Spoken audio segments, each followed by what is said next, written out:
Hello and welcome to vlog number 150. This week I've managed to cross several items off my to-do list.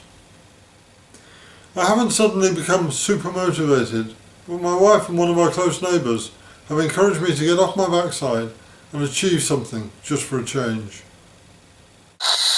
It started last Sunday when my wife suggested that if I were to fetch a couple of engineering bricks from our back garden, she would help me to raise the head of our bed by another couple of inches. So, I unearthed a couple of bricks, washed them, dried them on top of our wood-burning stove, and, with a little help from my wife, stuck another brick under each of the legs at the head of our bed. If you're wondering why the hell I'm doing this, then watch vlog number 142, Inclined Bed Therapy for Parkinson's Disease. The rest of Sunday, prompted by an email from one of our neighbours, was spent amending the design of a log store that I'd found online, calculating the timber quantities required to build it, and getting a quotation online from a local builder's merchant. On Monday, I bumped into our neighbour whilst walking the dog. We got talking about my plans for the log store, and he volunteered to help me build it.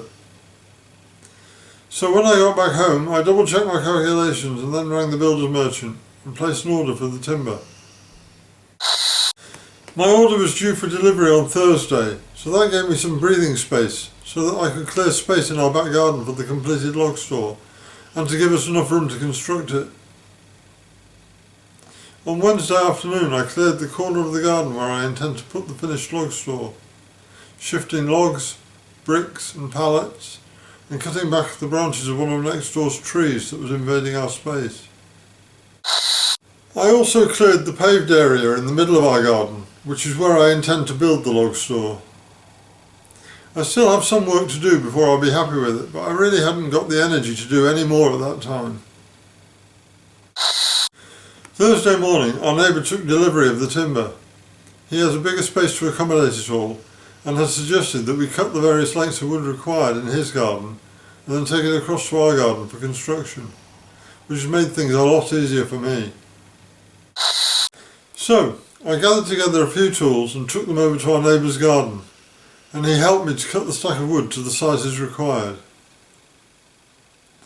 3 hours and 94 cuts later, the job is done and the timber carried across to our garden, where I intend to paint it with wood preservative, even though most of the timber is treated, prior to building the log store. This morning I intended to skip my weekly vlog and spend the day painting on the wood preservative, but it's pouring with rain here, so I decided against it. Nevertheless, I managed to cross another item off my to-do list. At long last I have emailed my London neurologist regarding the individual funding request for exenatide that she has submitted on my behalf. So hopefully I will find out what's happening with that over the next few days. Exenatide is a drug used to treat type 2 diabetes, which was shown in a recentish clinical trial to halt the progression of PD. If you want to find out more about this, see vlog number 40, Repurposed Drugs for Parkinson's Disease. Thanks for watching. If you have any questions or have a topic that you would like me to cover in future vlogs, just leave me a message in the comments and I'll do my best to respond. Have a great week. See you next Friday.